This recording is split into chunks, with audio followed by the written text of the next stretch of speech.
बिस्मिल्लाहिर्रहमानिर्रहीम सल्लल्लाहु अला हबीबिही मुहम्मदिन व आलिहि वसल्लम। अस्सलाम वालेकुम स्टूडेंट्स, कैसे हैं आप लोग? खैरियत से हैं? अल्लाह ताला आप सबको कामयाब फरमाए। आज का ये लेक्चर हम बच्चों के लिए जो आर्मी में इंटरेस्टेड है, आर्मी को ज्वाइन करना चाहते हैं, PMA 154 लॉन्ग कोर्स के थ्रू आर्मी को ज्वाइन करना चाहते हैं।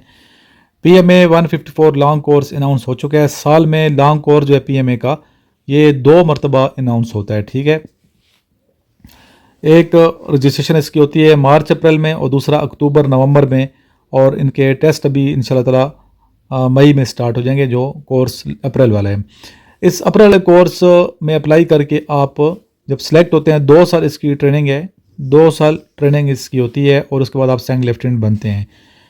अब बात करते हैं कि आप अप्लाई जब करते हैं तो आपकी एज लिमिट क्या होनी चाहिए। 17 साल कम से कम और मैक्सिमम 22 साल तक उन बच्चों के लिए जो इंटरमीडिएट वाले हैं, और वो बच्चे जो 12वीं क्लास में पढ़ते हैं भी अप्लाई कर सकते हैं।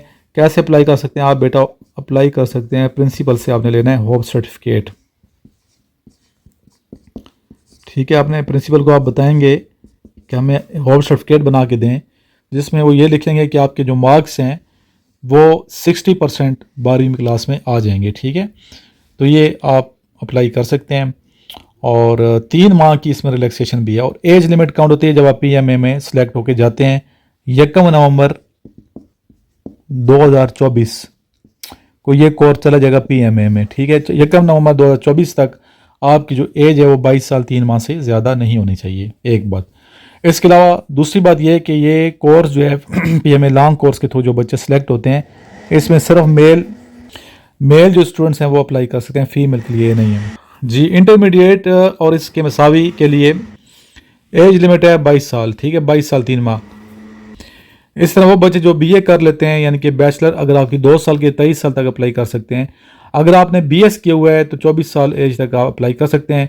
इस तरह वो स्टूडेंट जिन्होंने इंटरमीडिएट किए हुए हैं और आर्मी में हैं, सोल्जर हैं, तो आप 25 साल तक अप्लाई कर सकते हैं। और सोल्जर के लिए वैसे भी रिलैक्सेशन है मार्क्स में, अगर आपके 50% नंबर हैं फिर भी अप्लाई कर सकते हैं सोल्जर्स। ठीक है, वैसे 55% नंबर वाला अप्लाई कर सकता है। ठीक है जी। अब बात करेंगे हम हाइट की, यानी कद आपका कितना होना चाहिए। आपका कद जो है 5 फुट और 4 इंच कम से कम होना चाहिए, 5 फुट और 4 इंच कम से कम। ठीक है, इस तरह मैरिटल स्टेटस, अगर आप सोल्जर हैं तो ठीक है, आप शादीशुदा भी अप्लाई कर सकते हैं, लेकिन अगर सोल्जर नहीं है, सिविलियन है, तो आप गैर शादीशुदा होंगे तो अप्लाई कर सकते हैं। वेट आपका कितना होना चाहिए? Weight as per body index. ठीक है, अगर आप का कद उसको नापा जाता है, फिर उसके मुताबिक आपकी छाती और वेट वगैरह किया जाता है। तो समझ लें कि अगर आपका कद 5 फुट 4 इंच है तो आपका वज़न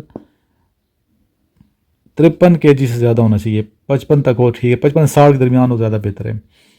अब बात की जाए रजिस्ट्रेशन की, तो रजिस्ट्रेशन 25 मार्च 2024 से स्टार्ट है।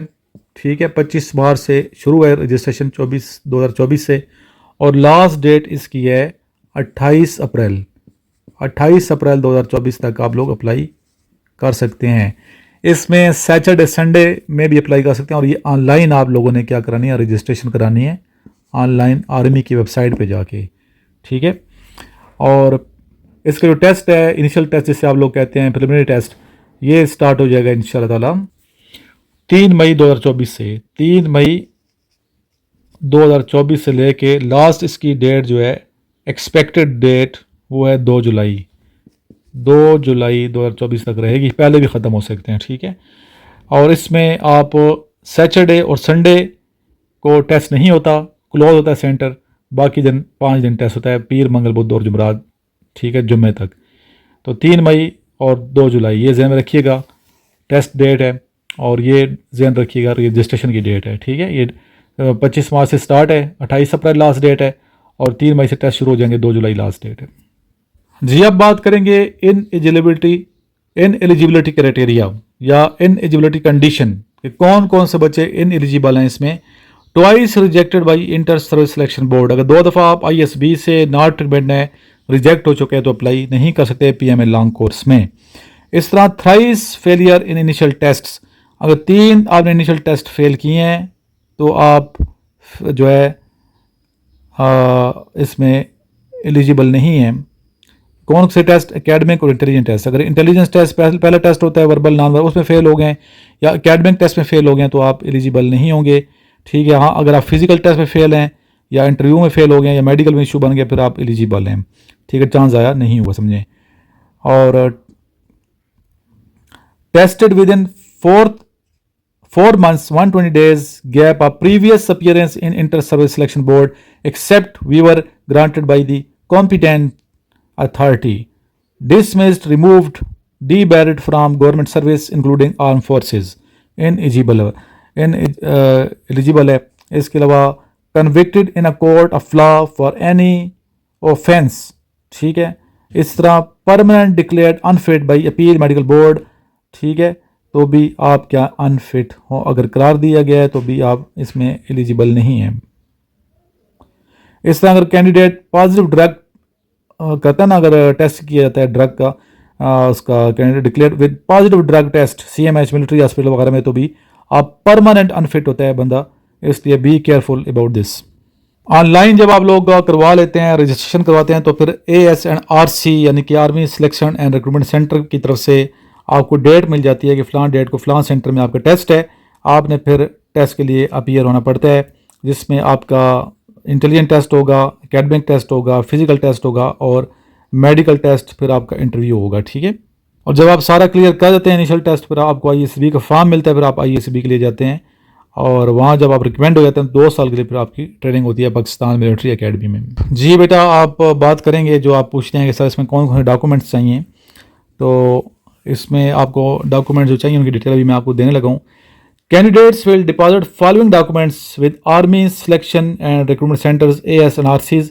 जब आप टेस्ट के लिए जाते हैं अपने साथ आपने लेके जाने original certificate, detail mark sheet of matric, FA FSC equivalent, यानी कि अगर इंटरमीडिएट में अगर FA की FSC की है, जो भी आपने किया उसकी आपने डिटेल मार्क शीट लेके जानी है और मैट्रिक की सनत और DMC लेके जानी है। इसी तरह computerise national identity card for 18 years and above और कंप्यूटराइज फॉर्म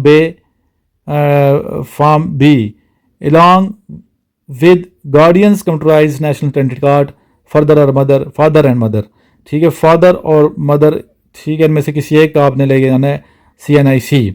अगर आपकी एज 18 साल से कम है तो आपने अपना जो है ना फॉर्म बे साथ लेके जाना है और अम्मी या अबू का किसी एक का आपने ID कार्ड लेके जाना है। 1 set of attested copies of above mentioned documents, ठीक है, इन सब की एक कॉपी करा के टेस्ट करवा के ले जाने। 3 passport size coloured photo duly attested, front and back by principal class 1 gazette officer, principal भी कर सकते हैं, क्लास 1 गजट ऑफिसर 17 ग्रेड का या वो कर सकते हैं, ठीक है, अटेस्ट कर सकते हैं। 3 अपने पासपोर्ट साइज के अपने तस्वीर साथ लेके जानी है, दोनों तरफ से टेस्ट होनी चाहिए। Original as well as 1 photocopy of not recommended letter by Inter-Services Selection Board ISB are also required for repeater candidates. Old national identity card will not be accepted, ठीक है, पुराना अगर ID कार्ड है तो accept नहीं किया जाएगा। Preparation आपने कहाँ से करनी है, प्रिपरेशन के लिए मेरे सारे लेक्चर आप सुने और ये नोट्स पढ़ें, इंशाल्लाह आपका टेस्ट बआसानी क्लियर हो जाएगा। मजीद प्रिपरेशन के लिए आप अकेडमी आएंगे, इंशाल्लाह ताला अकेडमी में आपको अच्छे तरीके से हम गाइड करेंगे। जितने महीने रहना चाहते हैं आप रहें, जब तक टेस्ट क्लियर नहीं होता यहाँ आप स्टडी कर सकते हैं, पढ़ सकते हैं। इंशाल्लाह जो बच्चे आते हैं उन पर आप मेहनत करते हैं और स्टूडेंट कामयाब होकर लौटते हैं। इंशाल्लाह आप भी पास हो जाएंगे, टेस्ट क्लियर करेंगे और ISB तक जाएंगे। और बच्चे जो ISB के लिए जाएंगे वो दोबारा मेरे पास आते हैं ISB की प्रिपरेशन करने के लिए। बेस्ट ऑफ लक, दुआ में याद रखिए, लास्ट में दुरूशी पढ़िए। अल्लाहुम्मा सल्ली अला मुहम्मद व आलिहि व इत्रतिहि बियदि कुल्ली मा लका जज़ल्लाहु अन्ना सय्यदना मुहम्मद सल्लल्लाहु अलैहि व आलिहि व अस्हाबिहि वसल्लम सल्लल्लाहु अलैहि व आलिहि व अस्हाबिहि वसल्लम।